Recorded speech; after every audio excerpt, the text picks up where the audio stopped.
Bienvenidos a Construyendo Futuro, un programa de comunicación del Foro Politécnico y la Cámara de Economía Popular y Solidaria. El día de hoy nos acompaña el ingeniero Juan Carlos Solís. Él es un consultor acreditado en Ambita Consultores Ambientales, presidente de la Fundación Proyecta Verde del Ecuador, máster de la Universidad Melbourne e ingeniero en gestión tecnológica medioambiental de la Universidad del Pacífico. Ha ejercido su profesión en el campo privado y en el campo público. El tema a tratar hoy por el ingeniero Juan Carlos Solís es aspectos ambientales de Guayaquil. Adelante, Juan.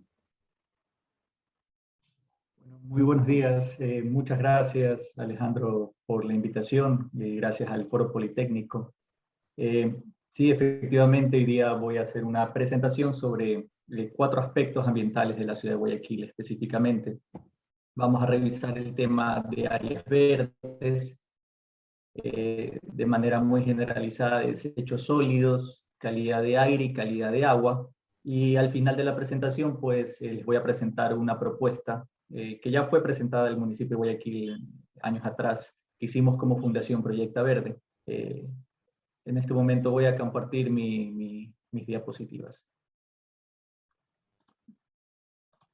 Como les comenté, vamos a revisar el tema de la situación actual en 4 aspectos ambientales. ¿Pueden ver solamente las diapositivas o también ven las notas del orador? Dice situación actual, la lámina presente.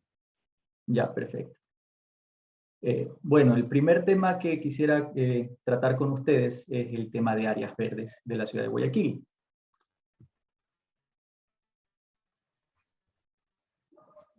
Como todos conocemos, ya los árboles han sido parte fundamental desde el inicio en la formación de aldeas, villas, ciudades.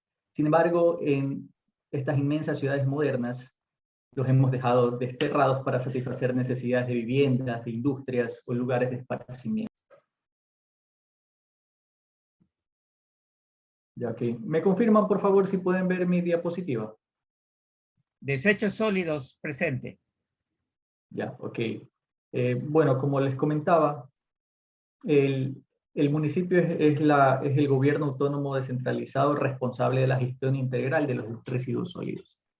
Sin embargo, existe un problema nuevamente por la falta de control urbano, la dispersión urbana, la falta de planificación urbana, y existe una población que ha crecido, especialmente hacia las orillas del estero salado, que desechan sus desechos sólidos, ya sea por falta de acceso a los sistemas de recolección de basura, o por falta de educación ambiental, pues ellos disponen sus desechos sólidos en el estero salado. Visolid, que es la empresa contratada por la autoridad municipal para realizar la recolección, reportó en el año 2019 que ellos recolectaban cerca de 400 toneladas de basura al día en el estero salado. O sea, comparándolo con la generación diaria de basura de la ciudad de Guayaquil, eso es cerca del 10% de los que generamos todos los guayaquileños, que se dispone directamente en el estero salado. Por eso es necesario realizar una correcta planificación urbana, campañas de concienciación ambiental, para evitar la expansión hasta los sitios que no cuentan con servicios básicos, que no es de fácil acceso para camiones de recolección, porque estos camiones son bastante pesados y cuando llevan cargas de 8 o 10 toneladas de basura, pues una vía en malas condiciones los daña. Y las ciudades, por eso más adelante van a ver que se propone, una de las propuestas es crear ciudades más compactas, ¿no? que estos traen el beneficio de concentrar la basura en un solo lugar, y lo que reduce los costos y facilita su recolección para los servicios de transporte de la ciudad. Bueno, hay criterios dispersos de por qué la ciudad de Guayaquil todavía no implementa un sistema de reciclaje. Por ejemplo, la empresa Puerto Limpio, que es la empresa que recoge la basura, ellos cobran cerca de $32 por tonelada de basura recogida. Si estamos hablando de que el 40% son residuos reciclables. Eso quiere decir que un 40% de la facturación de esta empresa que podría dejar de percibir si nosotros como ciudadanos iniciaríamos estas campañas de reciclaje y recuperación de desechos. Entonces, muchos especialistas coinciden en que hay un conflicto de interés ahí de la empresa de no querer pues incentivar este tipo de campañas porque no le conviene a nivel económico. Ok. Guayaquil, bueno, nos han dado una muy buena noticia. El año pasado, a través de fondos no reembolsables de la CAF, pues se implementó esta planta de biogás con fondos no reembolsables en el relleno sanitario Las Iguanas. Como sabemos, una vez que el relleno cumpla su vida útil, va a seguir generando gases por muchos años más. Entonces, estos gases, ya se implementó una planta para recuperar estos gases, y lo que están haciendo actualmente es reduciendo el número de contaminantes que contiene este gas. A futuro, esta planta está prevista con los fondos de la CAF empezar a generar energía eléctrica y alimentar la red eléctrica pública, lo que generaría, de acuerdo al municipio, cerca de $1 millón al año de ingresos nuevos producidos por la alimentación de energía a la red pública. Y es energía producida de la basura en el relleno sanitario Las Iguanas. Entonces, estas son buenas noticias porque son proyectos que se pueden implementar para aprovechar estos productos que son producidos por la descomposición de basura. Y va a llegar el momento en que la autoridad municipal tendrá que decidir dónde implementar el nuevo sitio de relleno sanitario. Como veíamos antes, Las Iguanas tiene 200 hectáreas, es un área de 200 hectáreas, entonces habrá que hacer un análisis muy exhaustivo sobre cuál será la ubicación de este nuevo relleno sanitario una vez que Las Iguanas cumpla su vida útil. Obviamente tiene que haber un área de amortiguamiento, por lo menos de 500 metros cuadrados alrededor, de que no existan viviendas, que no exista ninguna operación comercial, porque estos rellenos sanitarios tienen dos problemas. Uno, la producción de malos olores, y el otro, que existen muchos vectores alrededor del relleno sanitario. Entonces no es recomendable que exista ninguna comunidad alrededor. Pero también es momento ya de analizar otras alternativas. Si bien una alternativa de relleno sanitario bien manejada puede ser muy eficiente, también existen hoy en día otras alternativas, como por ejemplo son los bioreactores anaerobios, que básicamente después de un proceso correcto de separación de desechos reciclables, peligrosos y especiales, pues el desecho se introduce en una especie de tornillos, donde la basura pasa, dependiendo de la cantidad, unos 30 a 60 días, y por una actividad anaerobia, que son bacterias sin oxígeno, descomponen esta basura. Una vez que pasa ya este proceso de unos 30 a 60 días, depende de la cantidad, pues ya el desecho se reduce significativamente y puede ser aprovechado incluso como compostaje, dependiendo de la calidad del desecho, si es que no se ha ingresado, por ejemplo, algún metal pesado que no pueda descomponerse durante este proceso anaerobio. Puede reutilizarse como compostaje en las áreas verdes. Entonces ya existen algunas otras tecnologías disponibles y técnicas de manejo de desechos que habría que ya empezar a analizar cuál sería la tecnología más adecuada para la ciudad de Guayaquil. Bueno, ahora pasando al tema de calidad de agua. Guayaquil es una de las ciudades más pobladas del país y consume el agua del afluente del río Guayas directamente. Sin embargo, nuevamente, por este crecimiento poblacional descontrolado, la ciudad hace que cada vez más se descarguen las aguas residuales, y que altera la calidad del agua de su principal cuerpo receptor, que es el río Guayas. A pesar de esto, el río Guayas tiene un enorme caudal de agua dulce, y además está sujeto a un flujo y reflujo de mareas que le otorgan un gran poder de autoasimilación. Todavía el río Guayas puede asimilar esta cantidad de contaminantes, pero ya se ha prendido una alerta porque en los últimos años se nota un deterioro de su calidad. ¿Cuáles son los problemas que se han detectado en el río Guayas por el nivel de calidad de agua? El río Guayas y todos sus afluentes y otros ríos que finalmente descargan su afluente directamente al río Guayas. Pues hay muchas descargas directas de aguas residuales. Como le mencioné anteriormente, hubo un crecimiento muy descontrolado, entonces los ribereños se conectaron directamente a los esteros y a las cuencas. Existen prácticas agrícolas intensivas que usan mucho pesticida, insecticida de manera descontrolada, y estos elementos, cuando se usan en exceso, pues se quedan en el suelo y a través de las lluvias por escorrentía ingresan a los caudales de agua, contaminando con fenoles el agua, que dicho sea de paso es un compuesto muy complicado de tratar para la potabilización. Son compuestos fenoles, organofosforados, que requieren de un tratamiento muy especial de agua para producir agua potable. También existen derrames de hidrocarburos y descargas de aguas industriales sin tratamiento previo. Otro de los problemas que existe en Guayaquil es que el sector industrial, que si bien la normativa ambiental autoriza previo tratamiento descargar las aguas tratadas industriales hacia cuerpos de agua dulce o salada, ¿no? Incluso se puede reutilizar para riego, descargar a otras fuentes de agua. Sin embargo, ya por experiencia les puedo decir que el sector industrial de la ciudad y del Ecuador en general no realiza un buen tratamiento de sus aguas industriales. Ellos solo cuando llega la autoridad ambiental a hacer los monitoreos, a hacer las inspecciones, prenden su planta, y el resto del año que no existe ningún tipo de seguimiento y control, pues ellos apagan la planta y descargan directamente hacia los ramales del estero. Hay algunas industrias que sí operan eficientemente, pero hay otras industrias que realmente no quieren tratar sus desechos, ¿no? Ya sea por temas económicos o simplemente falta de conciencia ambiental, y no entienden el daño que están ocasionando, ¿no?, al medio ambiente, a todos nosotros.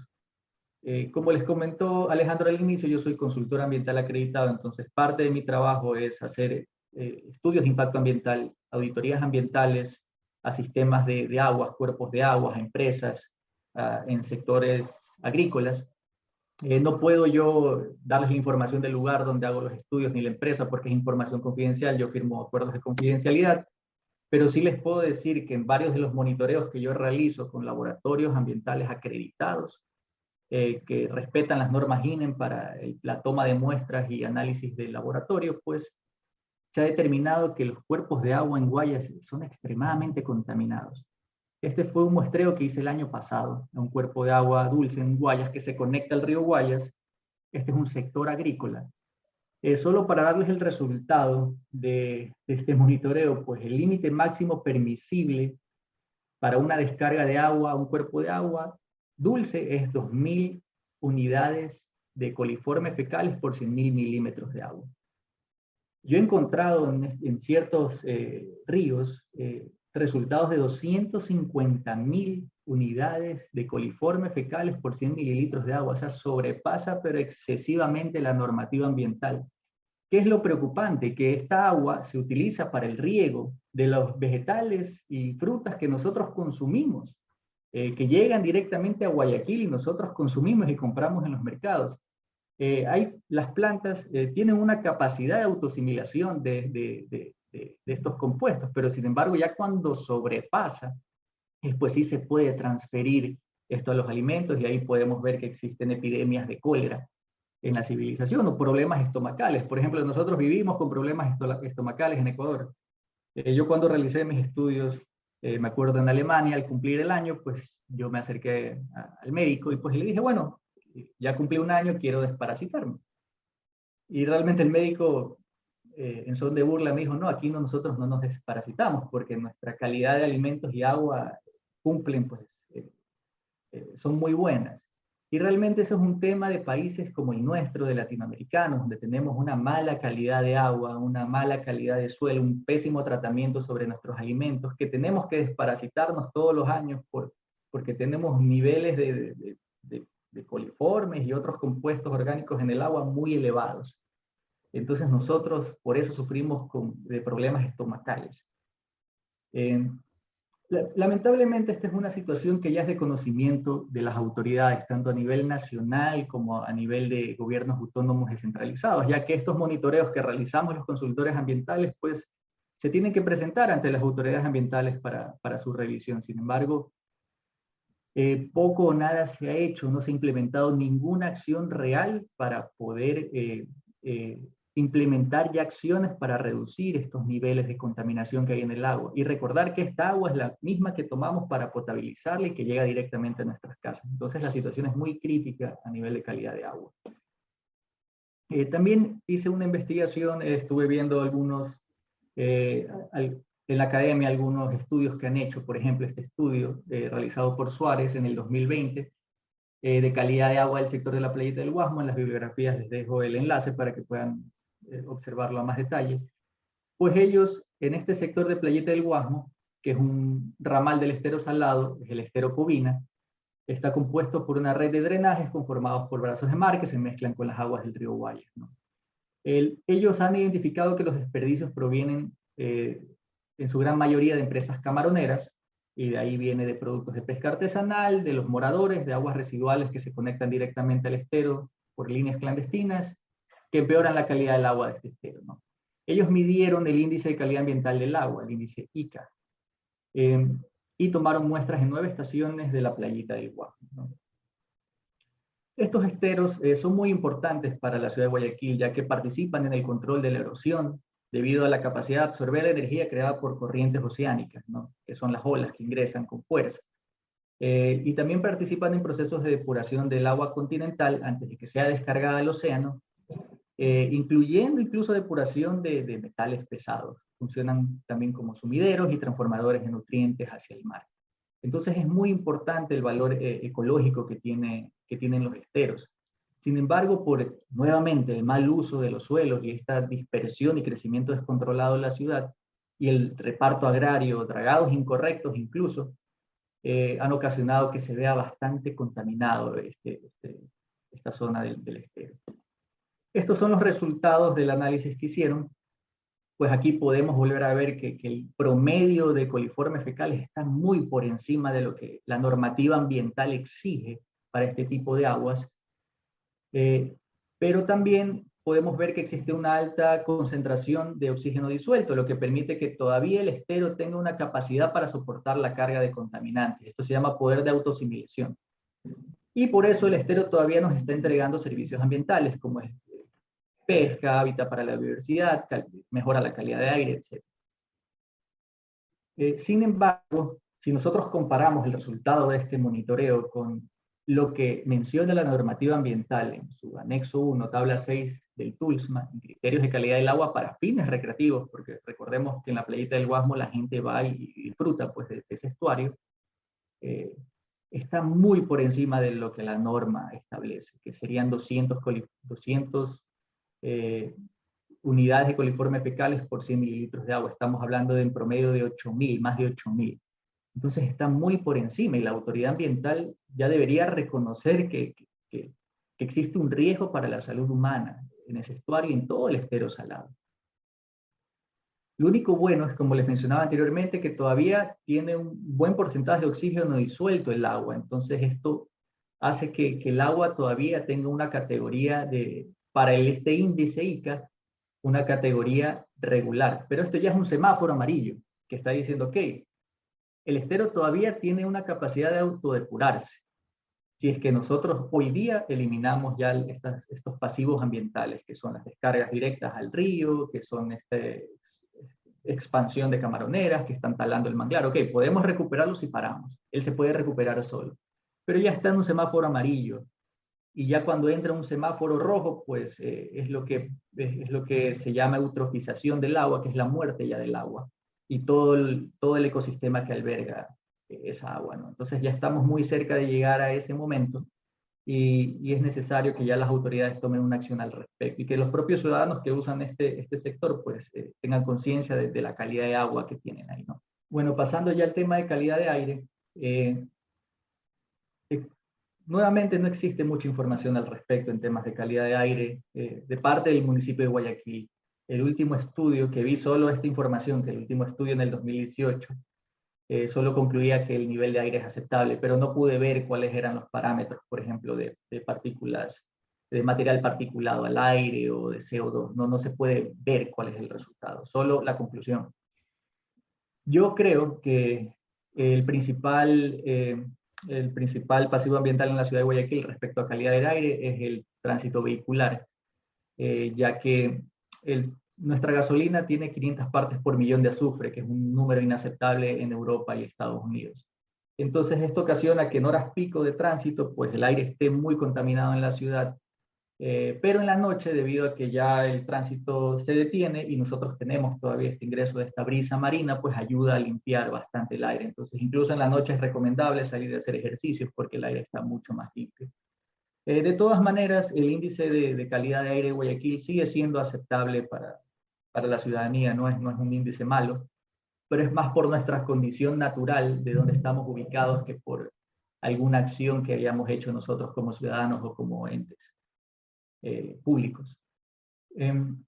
Cuando hay problemas de contaminación del aire puede ser muy perjudicial para la gente, ya que esto provoca fibrosis pulmonar y otras enfermedades pulmonares. Y esto ocasiona un impacto económico no solo para las personas, sino también para el Estado, ya que los sistemas de salud pública colapsan por estos problemas respiratorios y finalmente somos nosotros los ciudadanos los que pagamos por ese sistema de salud pública. Entonces también existe un impacto económico a nuestros bolsillos como ciudadanos cuando permitimos que el aire esté contaminado en una ciudad, ¿no? Bueno, y otro problema que realmente se menciona bastante, que últimamente ha cogido bastante, se podría decir, interés de los ciudadanos es el tema de las canteras. Pues no, a lo largo del tramo perimetral Chongón se han identificado, esto fue en el 2019, 17 canteras, las cuales 14 no tenían licencia ambiental, por lo tanto operaban sin control. Toda explotación de áridos y pétreos es necesaria, porque de aquí salen los materiales de base, de subbase, con la piedra gris se produce cemento. Entonces es necesario porque nosotros necesitamos este material para construir nuestras vías, nuestras infraestructuras. Sin embargo, no es apropiado que una cantera, como vemos en la foto, se ubique pues contigo a un área ya completamente urbanizada. Entonces ahí ya existe un problema también de planificación urbana, porque si las canteras ya estaban ubicadas anteriormente ahí, ¿cómo se le pudo otorgar el permiso a estas urbanizaciones para que se asienten ahí, justamente al lado, ¿no? El impacto ambiental y de calidad de vida de estas personas que viven aquí, estos residentes, tiene que ser muy bajo, o sea, tienen que ya empezar a tener problemas pulmonares, ya que la explotación de áridos y pétreos ocasiona una gran cantidad de material particulado hacia la atmósfera, que es el polvo, ¿no? Y esto respiran todos los días ellos, porque las canteras siguen operando. Algo que también me llamó la atención es que, como mencionaba el municipio, 14 de estas canteras no tenían licencia ambiental. Entonces, ¿cómo pudieron operar sin licencia ambiental? La actividad extractivista es una actividad de muy alto impacto y es prohibida en el Ecuador por normativa ambiental operar sin un permiso ambiental.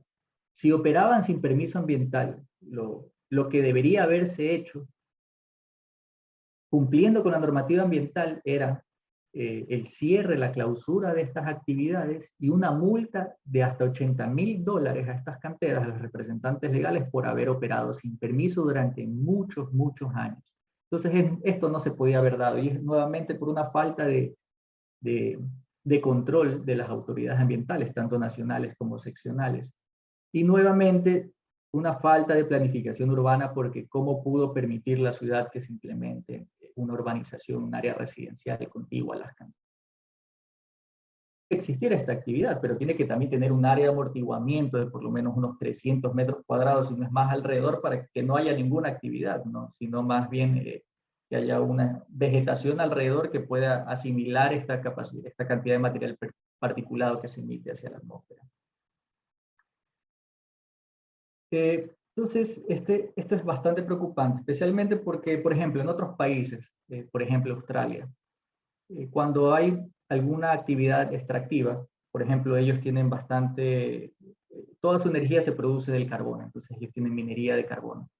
Pero estos asentamientos están justamente en comunas, en lugares comunales. Ellos tienen que, por obligación, aparte de hacer el estudio de impacto ambiental, hacer un estudio de impacto social. Y este estudio de impacto social tiene que ser aprobado por la comunidad. Si no tienen aprobación de la comunidad, no pueden operar. Y obviamente estos estudios de impacto social, para ser aprobados, tienen que tener un nivel muy alto de compensación hacia las comunidades. Entonces ustedes en Australia pueden observar que comunidades muy remotas de repente tienen una infraestructura de primer nivel, vías de primer nivel, casas comunales, bibliotecas, museos, y es porque estas empresas, para poder extraer los productos, necesitan compensar esa comunidad y tienen que reinvertir lo que están generando en la comunidad. Es algo que no pasa en Guayaquil. Por ejemplo, esta gente de este sector, ellos podrían seguir un proceso administrativo a estas canteras, y las canteras deberían ellos darles una compensación por el impacto causado y una indemnización por ya los problemas de salud que han ocasionado a esta gente. Y eso está en el Código Orgánico de Ambiente ya tipificado. Existen los procesos de sancionadores administrativos y se habla de la indemnización y la compensación. Conozco otro caso, por ejemplo, en el Mall del Sol, el sector de Bernaza, que desde que se implementó el Mall del Sol existen unas calderas que producen energía y que emiten un humo negro cuando las prenden, y esto lleva décadas funcionando ahí en el sector de Bernaza, y ya la gente tiene problemas respiratorios en el sector debido a que estas calderas, y si vieran, yo vi un video el otro día que emiten un humo negro hacia todo el sector que está ya completamente urbanizado alrededor.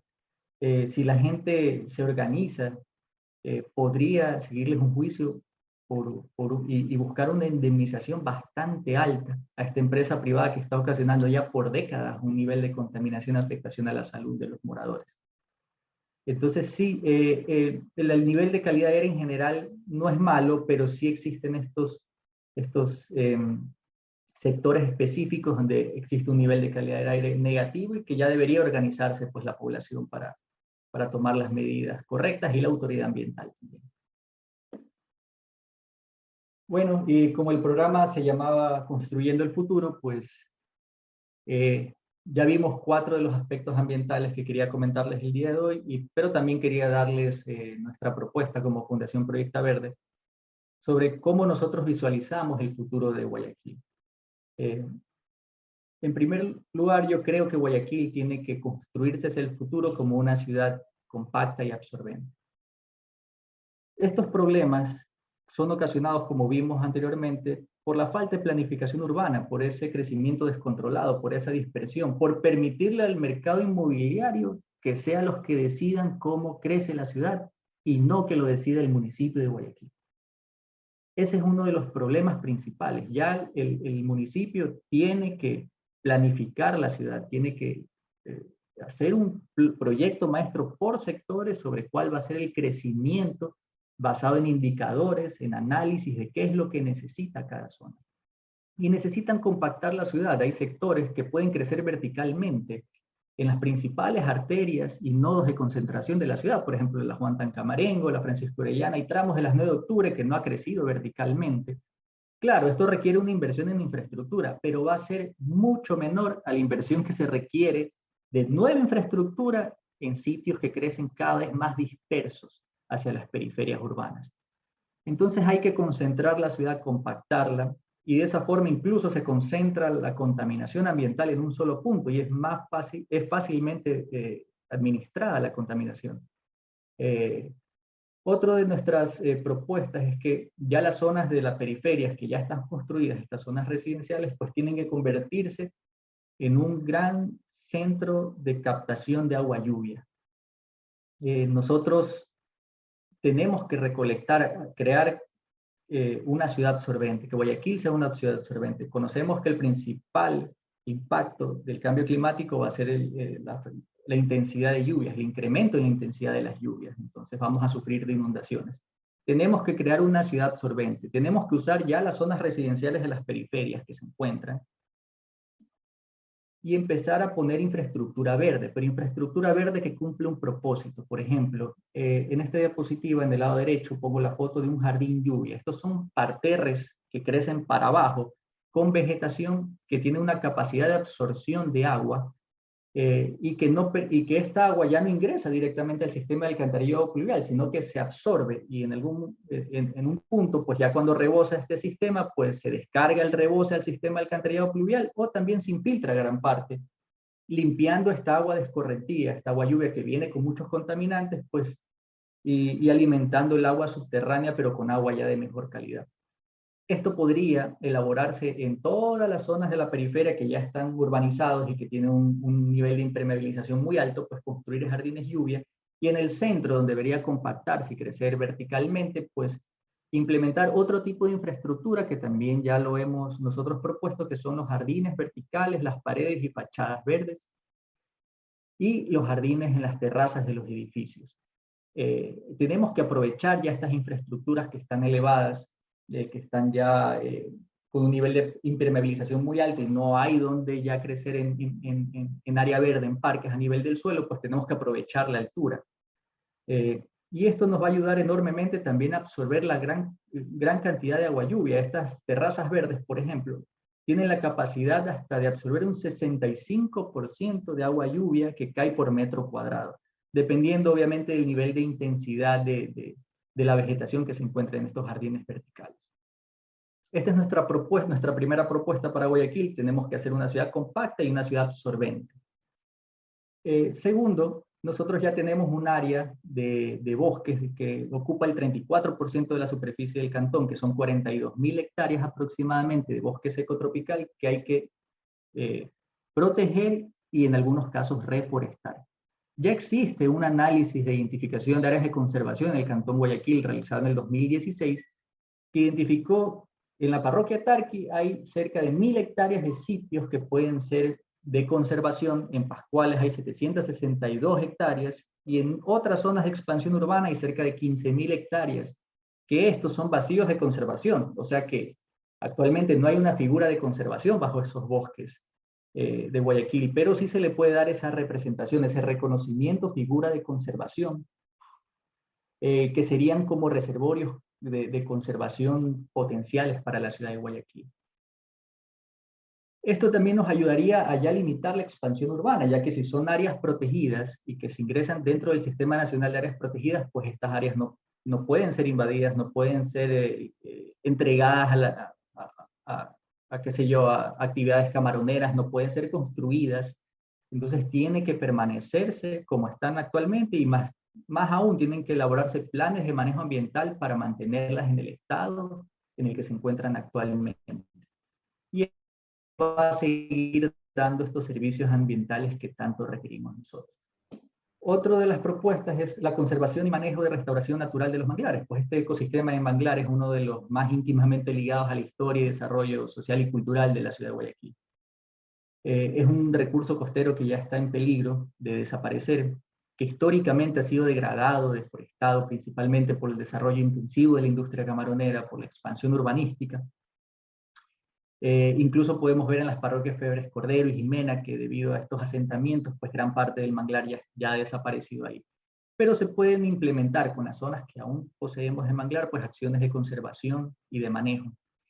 Se pueden otorgar concesiones de manglar a las comunidades que su sistema económico dependen del manglar. Por ejemplo, en Galápagos ha funcionado un sistema de acción comunitaria que se manejan con cuotas para pesca, y se las entregan a los pescadores artesanales y esto se les regula qué tipo de pesca pueden hacer, qué instrumentos pueden usar y así mantener un desarrollo sostenible del área, ¿no? Que sigan ellos teniendo conservando este manglar, pero que siga dándoles un valor también económico y comercial para estos pescadores artesanales, pero que se mantenga dentro de los niveles de que pueda seguirnos otorgando estos servicios ambientales. Esto se llama resiliencia ecosistémica. Hay que analizar y estudiar cuál es el punto de resiliencia del manglar que permita que podamos seguir teniendo esos servicios ambientales de este ecosistema, pero que a la vez no se degrade. Y eso se trabaja en conjunto con las comunidades locales asentadas en el manglar. Y bueno, y esta fue una propuesta que realizamos ya para finalizar. Nosotros ya en el 2018-19 como fundación presentamos al municipio esta guía de implementación de techos, paredes y fachadas verdes, que se llama Guayaquil Cielo Florido. Aquí básicamente análisis sobre el por qué necesitamos este tipo de infraestructuras y cuáles son las técnicas que actualmente existen en el mercado adaptadas a la ciudad de Guayaquil, de cómo se podrían implementar estas estructuras en las edificaciones, incluso seleccionando cuáles especies son las recomendadas en la ciudad de Guayaquil para este tipo de estructuras. Entonces ya la información es pública. De hecho, si a alguien le interesa tener el link, porque ahorita tenemos un problema en la página web que antes podía descargarse gratuitamente, pero hasta que podamos resolver ese problema, pues pueden enviarme un correo y yo encantado les mando el PDF. Esto es de acceso gratuito para todo ciudadano que le interese este tema. Y bueno, aquí acaba mi exposición y agradecer nuevamente al Foro Politécnico y a Alejandro por la invitación. Si tienen alguna pregunta, bienvenidos. Bueno, muy buena exposición, Juan. En realidad, si la, eh, la situación de Guayaquil, la fotografía la radiografía que has presentado del aspecto ambiental de Guayaquil es preocupante, por decirlo menos. Eh,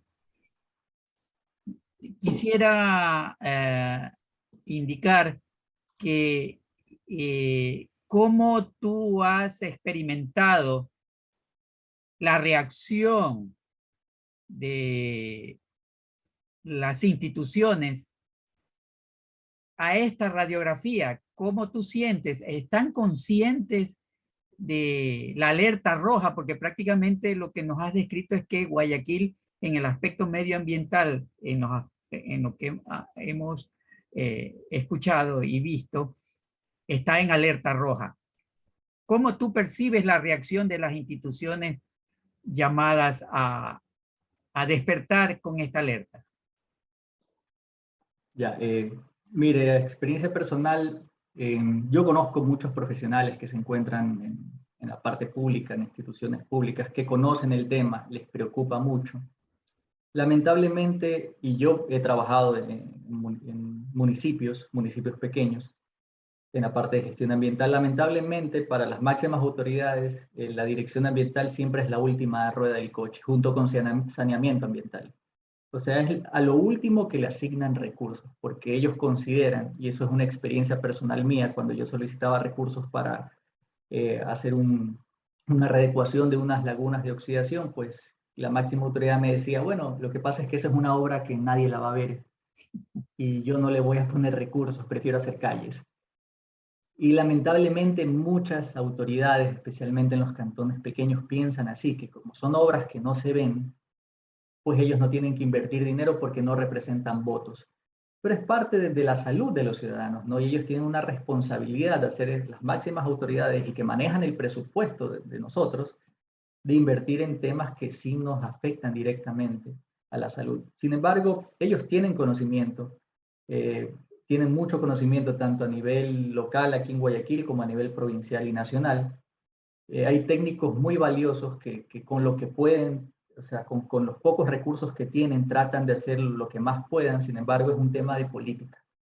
El tema ambiental y cambio climático es un tema que se resuelve con política. No se resuelve con más conciencia ambiental, más educación ambiental, que sí es importante, pero no es por ahí. Nuestros políticos tienen que tomar la decisión porque ellos deciden qué comemos, qué vestimos, cómo nos transportamos y finalmente ellos deciden cómo deberíamos nosotros mantener nuestros aspectos ambientales, ¿no?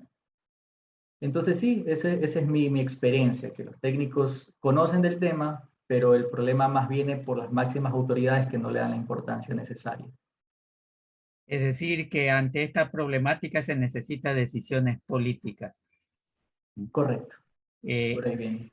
Ahora, eh, desarrollando la temática, es visible que incluso el atender estas necesidades medioambientales es crear fuentes de trabajo, porque mencionaba solo en el asunto de manejo de desechos, de recolección, de reciclaje, hay 4.000 personas en actividad autónoma. En recolección de basura en el estero se podría también generar fuentes de trabajo. No se diga en la reforestación, hay una ardua labor que realizar y ahí se genera fuente de trabajo. Es decir, tenemos una serie de actividades medioambientales generadoras de fuentes de trabajo. Es decir, el beneficio es multiplicador, ¿no es cierto? Correcto. Eh, ¿Tú cómo ves aplicar estas metodologías con el apoyo de organismos internacionales que en aspectos medioambientales están con esto del cambio climático, en cierto modo, dando recursos para que se puedan implementar estas medidas? ¿Cómo ves tú esto? Sí, yo lo que creo que el problema aquí es que necesitamos ya un cambio de paradigma. Aún nosotros creemos en esa economía 1.0 donde el libre mercado es el status quo, el que resuelve todos nuestros problemas. No, hoy en día ya incluso existe la economía ambiental que habla de externalidades, de que tiene que regularse el mercado. Entonces necesitamos ya un cambio de paradigma, de pensar de que las industrias no tienen que ser reguladas, que tienen que ser desreguladas porque producen un movimiento económico en la ciudad. No es así. Yo también estudio mercados financieros, me especializo en tema de bonos verdes, y ya en el mundo este tipo de bonos son muy, muy cotizados. No solo porque son bonos que ciertos países ya se han obligado, mediante los acuerdos de París firmados, a invertir, sino es que también estas empresas, que son empresas limpias, que desarrollan tecnología limpia, reciclaje y producción de tecnología innovadora para mejorar la calidad ambiental, resultan ser mucho más resilientes ante el cambio climático que las otras empresas convencionales. Y nos dimos cuenta de eso en el COVID-19, que estas empresas que tenían mejores índices ambientales, sociales y de gobernanza, que se llaman los ESG, resultaron tener un mejor desempeño durante el COVID-19, ya que tomaban en cuenta los riesgos ambientales de su producción, de su giro de negocio. Entonces, ya se ve que a futuro estas empresas van a ser muy eficientes porque reducen los riesgos ocasionados por el cambio climático. Y segundo, sí, efectivamente, nosotros en Guayaquil hay muchos organismos, especialmente la CAF, que otorga fondos no reembolsables a las ciudades para que implementen este tipo de tecnologías. Como vimos en la exposición, esta planta de biogás, extracción de biogás, fue financiado por la CAF con un préstamo no reembolsable. Y se podría seguir aprovechando, pero imagínense, esto es como ir al doctor, ¿no? Primero hay que hacer un análisis de sangre para que el doctor pueda determinar cuál es la medicina. Guayaquil ni siquiera tiene un análisis de los gases de efecto invernadero producidos por todos los habitantes de la ciudad en base a las metodologías que son recomendadas por el IPCC, porque sí se han hecho mediciones de huellas de ciudades, pero no son metodologías recomendadas por el IPCC, como sí lo es, por ejemplo, un protocolo global, como son las ISOs. Y estos organismos, de aquí básicamente es donde nacen todos los proyectos. Primero tenemos que hacer ese análisis de cuáles son los gases de efecto invernadero que se producen en la ciudad y de aquí que nazca una estrategia cantonal para combatir el cambio climático con estos proyectos que van a atender estos resultados que nos da el análisis, pero no tenemos eso. Entonces ni siquiera podemos acercarnos a estos organismos multilaterales a pedirles un fondo no reembolsable porque no tenemos cómo sustentar estos proyectos en muchas ocasiones. Y lo que veo es que son iniciativas muy puntuales que se desarrollan pero no se les da un seguimiento o no están dentro de un plan maestro para atender, para reducir las vulnerabilidades hacia el cambio climático. Entonces no se sigue una línea, no hay una estrategia. Bueno, básicamente eso. Juan, ¿tú crees que la estructura legal, jurídica, administrativa de los organismos de atención pública, eh, tal como están concebidos actualmente, están en capacidad de atender la magnitud que tú muy bien lo has expresado de la problemática ambiental y sus consecuencias? ¿O crees que debería crearse algún cuerpo técnico que enfrente esta situación del cambio climático con las premisas que tú has indicado? Ya, voy a poner el ejemplo de la ciudad de Melbourne. Específicamente, esto está dentro de una región que se llama Victoria. Todos los proyectos que apuntan a construir la resiliencia contra los efectos del cambio climático nacen realmente de un instituto en donde participan tanto la academia como la sociedad civil a través de las ONGs y el sector público. Y de aquí, a partir de un análisis muy extensivo que hacen sobre la situación y el monitoreo constante y permanente y el desarrollo de información de calidad, pues nacen los programas que el gobierno implementa posteriormente. Entonces sí, en Guayaquil debería haber un instituto creado. Es más, ya fue recomendado por la CAF en el año 2019 y y ya tiene hasta nombre, que la CAF mismo lo recomendó, que se llame Guayaclin, que sea un instituto, una mesa de trabajo, donde inviten a tanto al sector académico, a las ONGs que hacen estudios, y al municipio de Guayaquil para que de aquí nazcan estos proyectos de construcción de resiliencia climática. Entonces sí es necesario, porque esto requiere mucha generación de información y de información de calidad. Y el seguimiento y el monitoreo que se deben hacer, por ejemplo, de calidad de aire y de agua, tiene que ser permanente. No es que el día de hoy yo cojo, hago un monitoreo y ya doy una radiografía de la situación y cuáles serían las estrategias que hay que implementar. No, estos monitoreos tienen que ser permanentes. Ya existen tecnologías de sensores que están midiendo constantemente la calidad de agua. Y en base a eso, pues deberían crearse los programas, políticas y proyectos de construcción de resiliencia.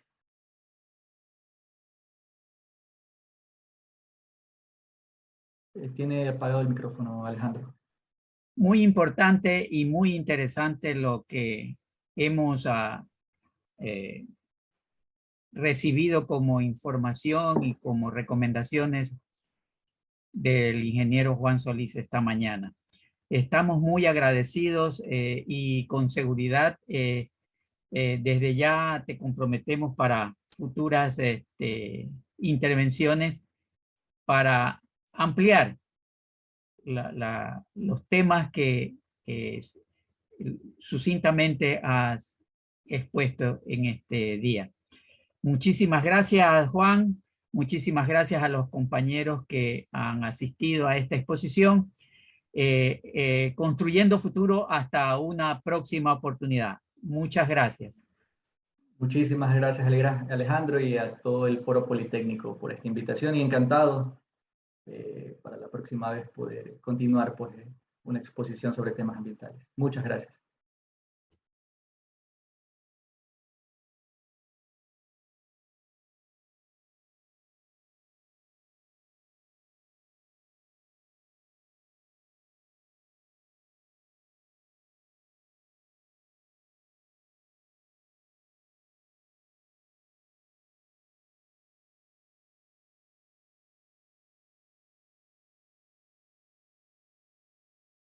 Y esto nos va a ayudar enormemente también a absorber la gran cantidad de agua lluvia. Estas terrazas verdes, por ejemplo, tienen la capacidad hasta de absorber un 65% de agua lluvia que cae por metro cuadrado, dependiendo obviamente del nivel de intensidad de la vegetación que se encuentra en estos jardines verticales. Esta es nuestra propuesta, nuestra primera propuesta para Guayaquil. Tenemos que hacer una ciudad compacta y una ciudad absorbente. Segundo, nosotros ya tenemos un área de bosques que ocupa el 34% de la superficie del cantón, que son 42.000 hectáreas aproximadamente de bosque seco tropical que hay que proteger y en algunos casos reforestar. Ya existe un análisis de identificación de áreas de conservación en el cantón Guayaquil realizado en el 2016 que identificó en la parroquia Tarqui hay cerca de 1.000 hectáreas de sitios que pueden ser de conservación. En Pascuales hay 762 hectáreas y en otras zonas de expansión urbana hay cerca de 15.000 hectáreas, que estos son vacíos de conservación, o sea que actualmente no hay una figura de conservación bajo esos bosques de Guayaquil, pero sí se le puede dar esa representación, ese reconocimiento, figura de conservación, que serían como reservorios de conservación potenciales para la ciudad de Guayaquil. Esto también nos ayudaría a ya limitar la expansión urbana, ya que si son áreas protegidas y que se ingresan dentro del Sistema Nacional de Áreas Protegidas, pues estas áreas no pueden ser invadidas, no pueden ser entregadas a qué sé yo, a actividades camaroneras, no pueden ser construidas. Entonces tiene que permanecerse como están actualmente y más aún tienen que elaborarse planes de manejo ambiental para mantenerlas en el estado en el que se encuentran actualmente. Y va a seguir dando estos servicios ambientales que tanto requerimos nosotros. Otra de las propuestas es la conservación y manejo de restauración natural de los manglares, pues este ecosistema de manglares es uno de los más íntimamente ligados a la historia y desarrollo social y cultural de la ciudad de Guayaquil. Es un recurso costero que ya está en peligro de desaparecer, que históricamente ha sido degradado, deforestado, principalmente por el desarrollo intensivo de la industria camaronera, por la expansión urbanística. Incluso podemos ver en las parroquias Febres Cordero y Jimena que debido a estos asentamientos, pues gran parte del manglar ya ha desaparecido ahí. Pero se pueden implementar con las zonas que aún poseemos de manglar, pues acciones de conservación y de manejo.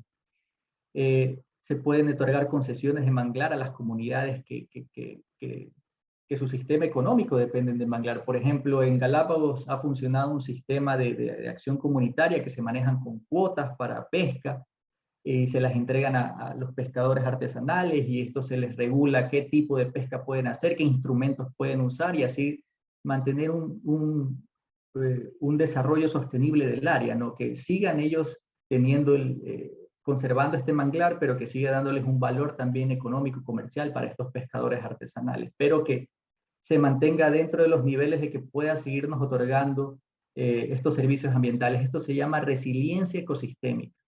Hay que analizar y estudiar cuál es el punto de resiliencia del manglar que permita que podamos seguir teniendo esos servicios ambientales de este ecosistema, pero que a la vez no se degrade. Y eso se trabaja en conjunto con las comunidades locales asentadas en el manglar.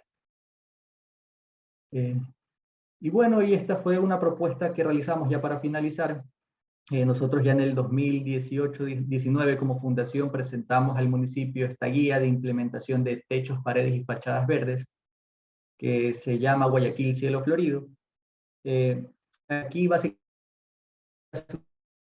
análisis sobre el por qué necesitamos este tipo de infraestructuras y cuáles son las técnicas que actualmente existen en el mercado adaptadas a la ciudad de Guayaquil, de cómo se podrían implementar estas estructuras en las edificaciones, incluso seleccionando cuáles especies son las recomendadas en la ciudad de Guayaquil para este tipo de estructuras. Entonces ya la información es pública.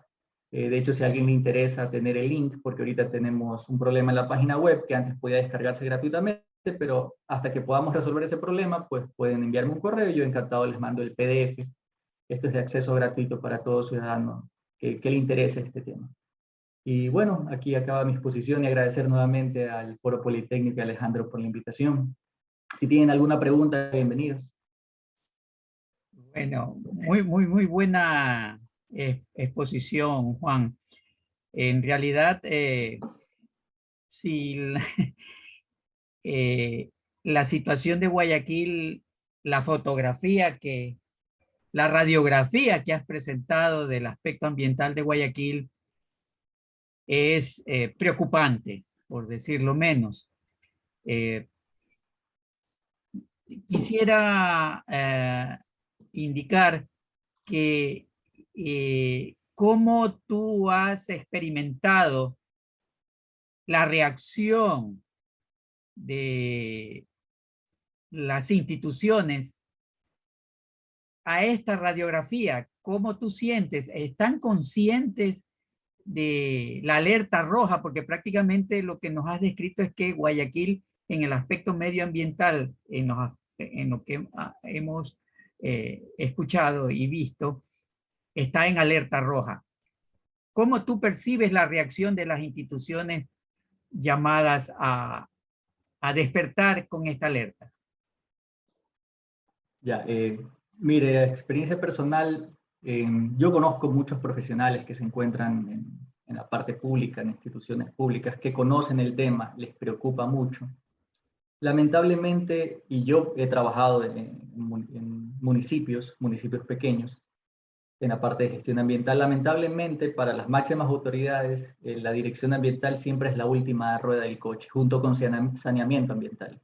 O sea, es a lo último que le asignan recursos, porque ellos consideran, y eso es una experiencia personal mía, cuando yo solicitaba recursos para hacer una readecuación de unas lagunas de oxidación, pues la máxima autoridad me decía, bueno, lo que pasa es que esa es una obra que nadie la va a ver y yo no le voy a poner recursos, prefiero hacer calles.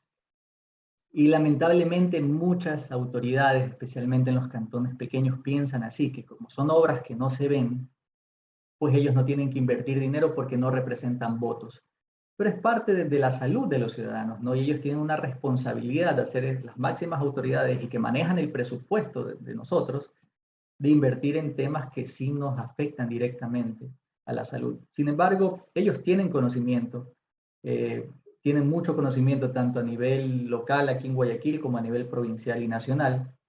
Hay técnicos muy valiosos que con lo que pueden, o sea, con los pocos recursos que tienen, tratan de hacer lo que más puedan. Sin embargo, es un tema de política. El tema ambiental y cambio climático es un tema que se resuelve con política. No se resuelve con más conciencia ambiental, más educación ambiental, que sí es importante, pero no es por ahí. Nuestros políticos tienen que tomar la decisión, porque ellos deciden qué comemos, qué vestimos, cómo nos transportamos, y finalmente ellos deciden cómo deberíamos nosotros mantener nuestros aspectos ambientales, ¿no? Entonces sí, esa es mi experiencia, que los técnicos conocen del tema, pero el problema más viene por las máximas autoridades que no le dan la importancia necesaria. Es decir, que ante esta problemática se necesita decisiones políticas. Correcto, Eh, por ahí viene. ahora, eh, desarrollando la temática, es visible que incluso el atender estas necesidades medioambientales es crear fuentes de trabajo, porque mencionaba solo en el asunto de manejo de desechos, de recolección, de reciclaje, hay 4.000 personas en actividad autónoma. En recolección de basura en el estero se podría también generar fuentes de trabajo. No se diga en la reforestación, hay una ardua labor que realizar y ahí se genera fuente de trabajo. Es decir, tenemos una serie de actividades medioambientales generadoras de fuentes de trabajo. Es decir, el beneficio es multiplicador, ¿no es cierto? Correcto. Eh, ¿Tú cómo ves aplicar estas metodologías con el apoyo de organismos internacionales que en aspectos medioambientales están con esto del cambio climático, en cierto modo, dando recursos para que se puedan implementar estas medidas? ¿Cómo ves tú esto? Sí, yo lo que creo que el problema aquí es que necesitamos ya un cambio de paradigma. Aún nosotros creemos en esa economía 1.0 donde el libre mercado es el status quo, el que resuelve todos nuestros problemas. No, hoy en día ya incluso existe la economía ambiental que habla de externalidades, de que tiene que regularse el mercado. Entonces necesitamos ya un cambio de paradigma, de pensar de que las industrias no tienen que ser reguladas, que tienen que ser desreguladas porque producen un movimiento económico en la ciudad. No es así. Yo también estudio mercados financieros, me especializo en tema de bonos verdes, y ya en el mundo este tipo de bonos son muy, muy cotizados. No solo porque son bonos que ciertos países ya se han obligado, mediante los acuerdos de París firmados, a invertir, sino es que también estas empresas, que son empresas limpias, que desarrollan tecnología limpia, reciclaje y producción de tecnología innovadora para mejorar la calidad ambiental, resultan ser mucho más resilientes ante el cambio climático que las otras empresas convencionales. Y nos dimos cuenta de eso en el COVID-19, que estas empresas que tenían mejores índices ambientales, sociales y de gobernanza, que se llaman los ESG, resultaron tener un mejor desempeño durante el COVID-19, ya que tomaban en cuenta los riesgos ambientales de su producción, de su giro de negocio. Entonces, ya se ve que a futuro estas empresas van a ser muy eficientes porque reducen los riesgos ocasionados por el cambio climático. Y segundo, sí, efectivamente, nosotros en Guayaquil hay muchos organismos, especialmente la CAF, que otorga fondos no reembolsables a las ciudades para que implementen este tipo de tecnologías. Como vimos en la exposición, esta planta de biogás, extracción de biogás, fue financiado por la CAF con un préstamo no reembolsable.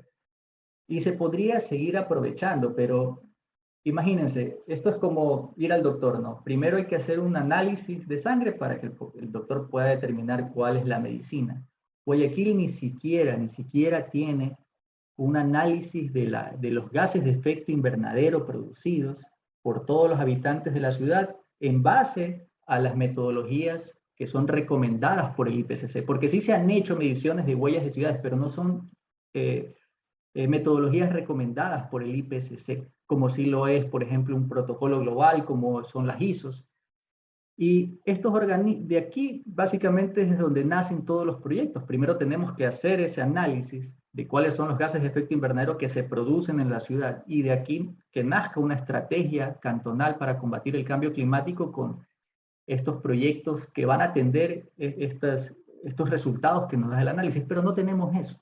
Entonces ni siquiera podemos acercarnos a estos organismos multilaterales a pedirles un fondo no reembolsable porque no tenemos cómo sustentar estos proyectos en muchas ocasiones. Y lo que veo es que son proyectos, son iniciativas muy puntuales que se desarrollan pero no se les da un seguimiento o no están dentro de un plan maestro para atender, para reducir las vulnerabilidades hacia el cambio climático. Entonces no se sigue una línea, no hay una estrategia. Bueno, básicamente eso. Juan, ¿tú crees que la estructura legal, jurídica, administrativa de los organismos de atención pública, eh, tal como están concebidos actualmente, están en capacidad de atender la magnitud que tú muy bien lo has expresado de la problemática ambiental y sus consecuencias? ¿O crees que debería crearse algún cuerpo técnico que enfrente esta situación del cambio climático con las premisas que tú has indicado? Ya, voy a poner el ejemplo de la ciudad de Melbourne. Específicamente, esto está dentro de una región que se llama Victoria. Todos los proyectos que apuntan a construir la resiliencia contra los efectos del cambio climático nacen realmente de un instituto en donde participan tanto la academia como la sociedad civil a través de las ONGs y el sector público. Y de aquí, a partir de un análisis muy extensivo que hacen sobre la situación y el monitoreo constante y permanente y el desarrollo de información de calidad, pues nacen los programas que el gobierno implementa posteriormente. Entonces sí, en Guayaquil debería haber un instituto creado. Es más, ya fue recomendado por la CAF en el año 2019 y ya tiene hasta nombre, que la CAF mismo lo recomendó, que se llame Guayaquil, que sea un instituto, una mesa de trabajo donde inviten a tanto al sector académico, a las ONGs que hacen estudios y al municipio de Guayaquil para que de aquí nazcan estos proyectos de construcción de resiliencia climática. Entonces sí es necesario porque esto requiere mucha generación de información y de información de calidad. Y el seguimiento y el monitoreo que se deben hacer, por ejemplo, de calidad de aire y de agua, tiene que ser permanente. No es que el día de hoy yo cojo, hago un monitoreo y ya doy una radiografía de la situación y cuáles serían las estrategias que hay que implementar. No, estos monitoreos tienen que ser permanentes. Ya existen tecnologías de sensores que están midiendo constantemente la calidad de agua. Y en base a eso, pues deberían crearse los programas, políticas y proyectos de construcción de resiliencia.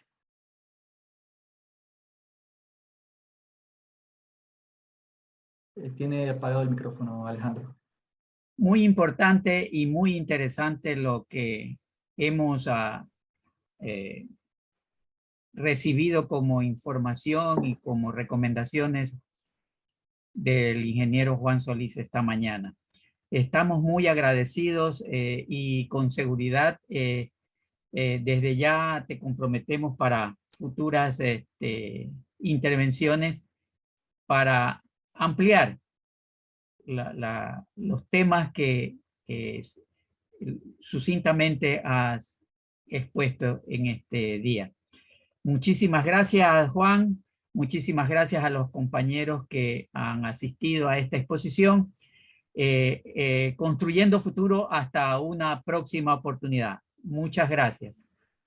Muchísimas gracias, Alejandro, y a todo el Foro Politécnico por esta invitación y encantado para la próxima vez poder continuar pues, una exposición sobre temas ambientales. Muchas gracias.